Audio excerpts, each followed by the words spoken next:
Hi, thanks for joining us today on Real Estate Insiders. We're here with Debbie Bacarella. She's an author, a real estate broker, and consultant, and she has a lot of experience dealing with foreign investors, and that's a hot topic nowadays. So she's going to share with us what she knows. Debbie, thanks for joining us today. Thanks for having me. So, number one, who are the foreign investors? Where are they coming from nowadays? We're used to having an international community in South Florida, but what's the trend now? The trend now is primarily Canadians, United Kingdom, Brazil, and we're getting a lot of Chinese investors who are coming over. Oh, geez, Chinese. I guess it's a little harder in communicating with Asians than it may be with Canadians. Actually not. The majority of our international customers are very well educated. They speak English better than I do, so it hasn't been an issue. That's beautiful. So how do you reach out as a real estate consultant and a broker to that market? I mean, how do you reach people in China to introduce them to South Florida? There are numerous ways. We, as a realtor organization, do trade missions to a lot of the different countries. For example, we just finished a trade mission to Canada, where we were in their real estate showcase up there, and were able to give the information to the Canadian market of how easy it is to buy a home in Florida. So there are actually events in Canada that Yes. you attend to bring people to South Florida. Correct. United Kingdom does that. So there's a lot of different opportunities. Brazil. When are you going to China? That would be good. Actually, one of my customers is a teacher in China, so that would be interesting. Absolutely. I mean, that's got to be the big advantage if you can reach out by going there to bring people into our market. And I guess communication isn't the problem that I thought it would be, but I guess it helps within the organization to have people that speak other languages. It does. On my team, we've got agents who speak over 15 different languages. And the beauty of the internet now is all of our listings can be translated into whatever language that they would like them to be in. Who does? Realtor.com, for example, has a international service, so it will enable your listing. Proxio is another service that we utilize that changes the language into whatever language they would like to see the listing in. So if I'm Brazilian and I want to look for a home in Florida, would I go to Realtor.com and translate it into Portuguese and it would be fine? No kidding. Yeah. Oh, that's awesome. I guess it helps to know that people are able to reach out to you in their language. And I guess it varies from what country they're coming from, but what are they really looking for when they get here to South Florida? What types of properties? And the majority are buying second, third, fourth homes, vacation homes, holiday homes. So they want something easy to maintain, something where either a management company or a condo association is taking care of it, so they can just lock the door and leave. So normally when we're talking about an international investor, it's someone that lives and works in their home country, but they're buying a place to go to in South Florida, right? That tends to be the majority of them, but there are some that are buying homes here now as their second home and just hiring a management company to take care of it till they arrive or till they get here. And then we've got a lot of people who are buying businesses and commercial to allow them to come and live here. Right. So that's another whole market. So how about investors? Are the people from foreign markets buying property here as rental property and investment property also? Yes, they are, actually. So it's a hot market for everybody, is the bottom line. We're not the only people that know. They know it in China, Brazil, Canada, Mexico. The investors have figured out that, yes, they want to have their dollars put into our marketplace. And I know the attraction probably to people in the United States would be our beaches and our waterfront, golf, obviously. For the foreign investor, what's more popular for them? Golf, resort type communities, or do they just want to be on the beach? All of it. All of it. They want to be on the beach. Shopping is a huge draw as well, that we have world-class shopping and dining here. And outlet malls. Yes. That is a big draw. Now, I would expect, and I could be wrong, that a lot of these buyers are cash buyers. Yes, they are cash buyers, which is a beautiful thing. Is it a good deal for them to come and buy because of the U.S. dollar? I mean, is that one of the attractions? That is an attraction, and will continue to be probably for a while. Now, I know that in the last couple of years, I mean, being in the lending business, that money is available for foreign investors even to borrow, where, geez, 3 or 4 years from now, it was out of the question. It was hard enough for an American citizen to borrow. So now money is also available for these foreign investors, so I would expect they're taking advantage of that even for investment properties. Yes, they are.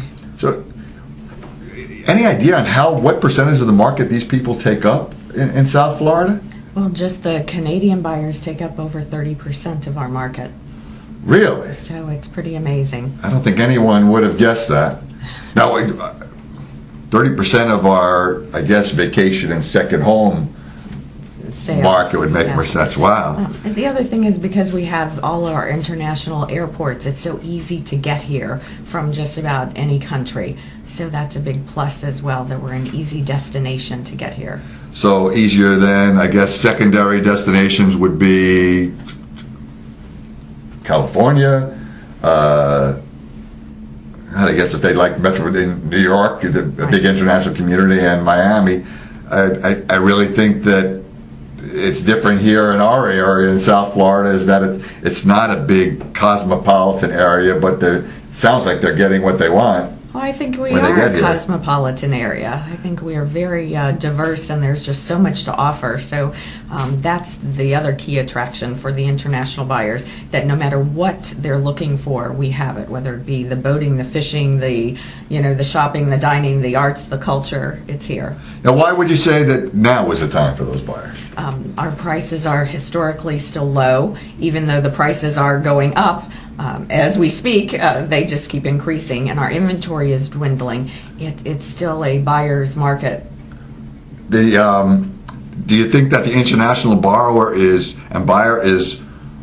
aware of that, or this is just good for them? And oh no, I think they're very aware of what's happening in our economy and what's happening over here, and we're still a safe haven that they want to invest here and come here. And what else should I know about the international borrower? So I know you brought a lot of paperwork and figures with you. Tell me what I should know about them. Well, talking to our real estate friends out there, there's just so much information that's on the National Association of Realtors site, the Florida Realtors Association site. The Realtors Association of the Palm Beaches puts out tons of statistics and things that you can pull the information for that will help you. Then there's also all sorts of books that you can look into, or classes that you can take about diversity, like how to work with the different types of buyers. So it's actually a new challenge for realtors to be able to reach out to that market, as the demand increases. So I noticed that the Association of Realtors, they had classes on, I believe it was gearing mostly on Canadian buyers, and I guess that's why you're saying that's 30%, but it's really a niche for agents, rather than battling every day with the same product and the same customers, reaching out to a niche market and concentrating. Geez, we've all learned that in business, that we have to not only differentiate ourselves, but to be able to target the best people for us to be doing business with, and be able to use our expertise in those areas. I was surprised on some of the areas that you said people coming here from India, Japan, Mexico, Ireland. Who's coming to?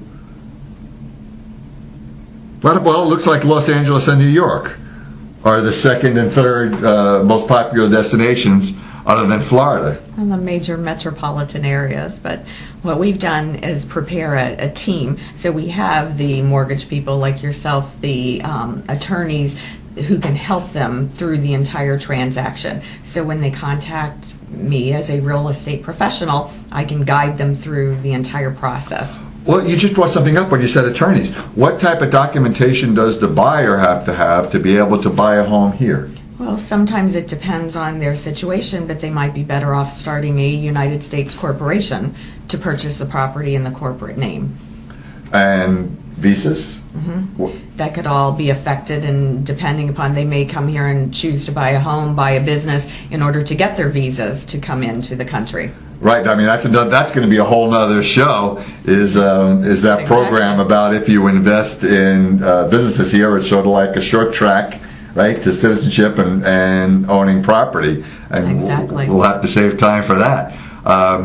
Well, it's been very enlightening. Who knew that there was so much involved with that special market of international buyers? And I think it's important not only for people in the real estate business to understand, but also for sellers to understand that if you're working with someone that has expertise in that market, it opens up more opportunities to sell their home. Oh, absolutely. We market all over the United States and all over the world globally through the internet and our various publications and things we do. So yes, it opens it up to a whole new market. And if you don't do that, you're really ignoring a big chunk of your market for your sellers, I would expect. Well, thanks for joining us again. This has been with Debbie Bacarella. She's an author, real estate broker, and consultant. And it was a pleasure having you here today. Thank you very much. I appreciate it.